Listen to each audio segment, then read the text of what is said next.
చింటూని prank చేస్తున్నాను. ఇదేంటంటే ఘోరమైన స్మెల్ వస్తుంది. రియల్ గా ఫాట్ ఎలా అయితే స్మెల్ వస్తుందో అలా స్మెల్ వస్తుంది. ఇది బాత్రూమ్ చెక్ చేయడానికి వెళ్తున్నాడు అండ్ నేను ఇప్పుడు స్ప్రే చేయబోతున్నాను.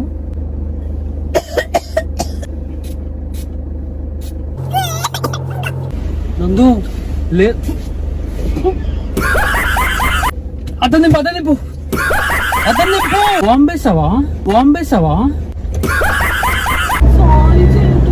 ఏంద్రా నందు బాంబేసావా బాత్రూమ్కి వెళ్ళావా?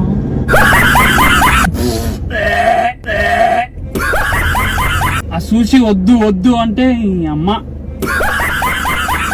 నందు మధ్యలో వేస్తున్నావా? ఎంత స్మెల్ వస్తున్నా కూడా ఏం అనకూడదు. అది కదా లవ్ అంటే.